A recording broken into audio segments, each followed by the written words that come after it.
हरे कृष्ण। ग्रंथराज भगवत गीता की जय। भगवत गीता यथारूप दूसरा अध्याय 8वां श्लोक। न हि प्रपश्यामि मम अपनुध्यात यत् शोकम उच्छोषणम इंद्रियाणाम अवाप्ये भूमो असपत्नम वृद्धम राज्यम सुराणाम अपि च आधिपत्यम। इसका हिंदी में सरला अर्थ दिया है श्रील प्रभुपाद जी ने।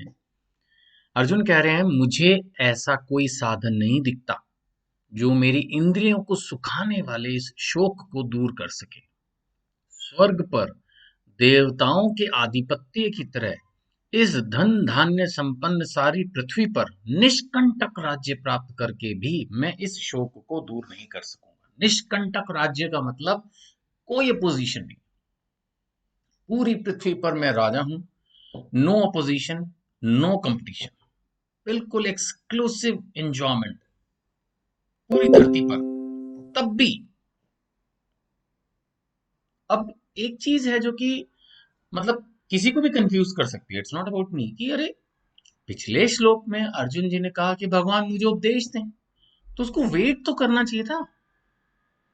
आप किसी को बोल रहे हो कि आप प्लीज मुझे सजेस्ट करो कि मैं क्या करूं, मुझे क्या करना चाहिए। Suppose you are willing to take some opinion, then definitely आप उस चीज का वेट तो करोगे ना कि आपको कोई ओपिनियन, कोई सजेशन दिया जाए। यहां पर आप वेट ही नहीं कर रहे हो, एक सेकंड का भी आपने मौका नहीं दिया भगवान को बोलने का। आपने अपनी बात रखी। छठे श्लोक में, 7वें श्लोक में अर्जुन ने सरेंडर किया। 7वें में खासकर पूरी तरह से कहा कि आप गुरु हो, मुझे आज्ञा दे। फिर वो उसी पुरानी बात पे चले गए कि कोई साधन नहीं दिखता जिससे इंद्रियों को सुखाने वाले शोक को दूर कर सके। स्वर्ग का मुझे जो है उस तरह का राज्य मिल जाए, स्वर्ग पर देवताओं के आधिपत्य की तरह, कि जैसे देवताओं का मैं राजा बन जाऊं, इंद्र बन जाऊं, उसी तरह से पूरी पृथ्वी पर निष्कंटक राज्य। मतलब वो ये कहना चाह रहा है भाई कुछ भी मुझे मिल जाए मैं तो दुखी रहूंगा। वैसे यही हमारी स्थिति भी है। हमें भगवान कुछ भी दे दे, हमारी यही स्थिति है कि हम उस स्थिति में दुखी रहते हैं, दुखी रहना चाहते हैं। उसका कोई इलाज भी नहीं है ज्यादा, यू नो। तो इस स्थिति में अर्जुन स्वयं को फिलहाल पेश कर रहे हैं। अगले श्लोक में जब हम जाते हैं तब हम देखते हैं कि संजय जी अब बोलते हैं। संजय उवाच एवम् उक्त्वा ऋषिकेशं गुडाकेशव परन्तप नायोत्स्य इति गोविन्दम् उक्त्वा तूष्णीं बभूवः। संजय ने कहा, इस प्रकार कहने के बाद शत्रुओं को दमन करने वाला अर्जुन, परंतप, परम प्रतापी, परम पावरफुल, शत्रुओं को दमन यानी फिनिश कर देने वाला अर्जुन कृष्ण से बोला, हे गोविंद मैं युद्ध नहीं करूंगा, और चुप हो गया।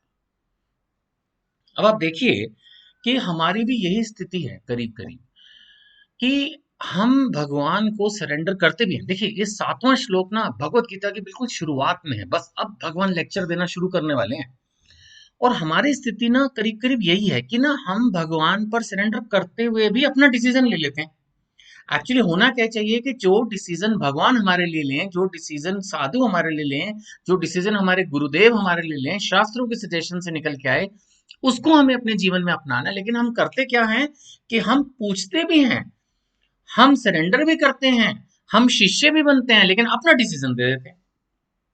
सामने वाला बंदा ऑलमोस्ट बाउंड सा हो जाता है आपके उस डिसीजन को एक्सेप्ट करने के लिए, क्योंकि उसको लगता है कि भाई क्या करें, इसने तो अपना निर्णय पहले ही बता दिया। अर्जुन ने भी एक तरह से बिल्कुल एक भौतिक जैसे मनुष्य बिहेव करता है वैसा पेश करने की कोशिश की, कि उसने भगवान को कह दिया कि हे गोविंद मैं युद्ध नहीं करूंगा। तो एक तरह से फिर देखा जाए तो फिर देन ना तो भगवत गीता की जरूरत थी ना महाभारत की।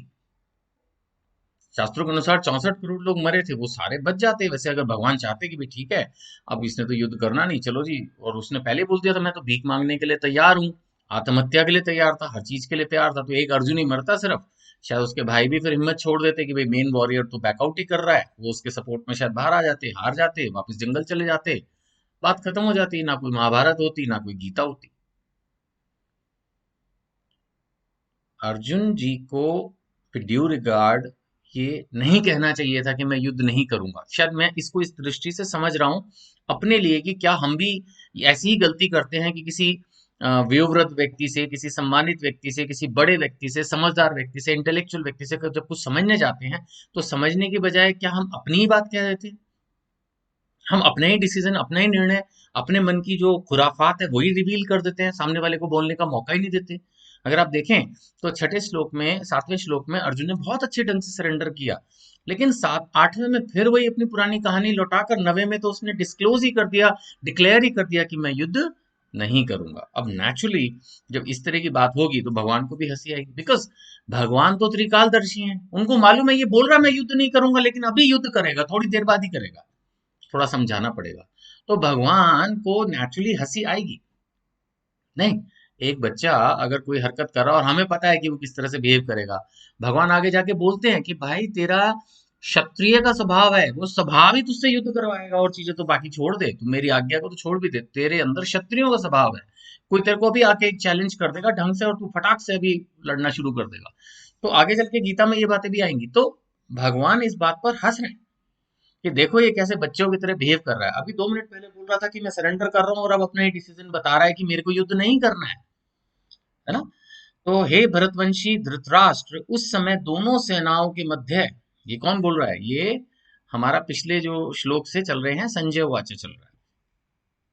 तो हे भरतवंशी धृतराष्ट्र, संजय बोल रहे हैं धृतराष्ट्र को, उस समय दोनों सेनाओं के मध्य शोक मग्न अर्जुन से कृष्ण ने मानो हंसते हुए ये शब्द कहे। भगवान तो कभी दुखी होते नहीं, भगवान के भक्त कभी दुखी होते नहीं, लेकिन अर्जुन इस समय लीला में भगवान की पार्टिसिपेट कर रहे हैं और उनको फिलहाल रोने का ही रोल मिला हुआ है, तो रो ही रहे।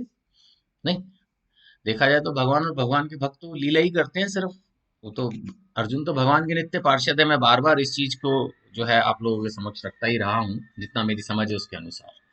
तो 10वें श्लोक में हम देखते हैं कि यहाँ पर यही बात आ रही है कि उस समय दोनों सेनाओं के मध्य शोक मग्न अर्जुन से कृष्ण ने मानो हंसते हुए ये शब्द कहे। अब मैंने पहले ही आपसे ये डिस्कस कर लिया है कि भगवान क्यों हंस रहे हैं, क्योंकि वो जानते हैं कि अभी थोड़ी देर बाद ही युद्ध शुरू होगा, और यही अर्जुन जो कह रहा है मैं युद्ध नहीं करूंगा, वो युद्ध करेगा, युद्ध जीतेगा भी, क्योंकि सब कुछ मैंने पहले से निर्धारित कर रखा है। अर्जुन निमित्त मात्र है और उसको बाध्य है। ऐसे ही हम भी हैं, हम बहुत डिसीजन लेते हैं, मैं ये करूंगा, मैं ये करूंगा, लेकिन कई बार हम नहीं कर पाते उस चीज को, क्योंकि भगवान ने उस चीज का निर्णय नहीं लिया होता है। और कई बार हम कहते हैं मैं ये नहीं करूंगा, नहीं करूंगा, नहीं करूंगा, और फिर हम उसी चीजों को करते हैं क्योंकि भगवान ने वो निर्णय लिया हुआ होता है। तो इसलिए हम बहुत ज्यादा क्या मैं करूंगा क्या नहीं करूंगा इस बारे में बहुत दृढ़ ना हो, क्योंकि फिर हमें आघात पहुंचता है, हम हर्ट होते हैं। हम कोशिश करें, अगर हम भगवत गीता पढ़ रहे हैं, भक्ति की लाइन में आए, कोशिश करें, धीरे धीरे कोशिश करें हर चीज को भगवान से कनेक्ट करके देखने की।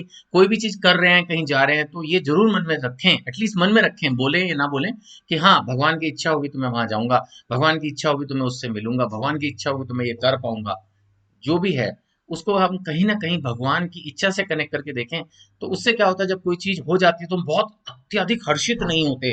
अत्यधिक हर्ष होने में कोई प्रॉब्लम नहीं है, लेकिन उसमें फिर कई बार घमंड आ जाता है कि देखो मैंने ये कर दिया।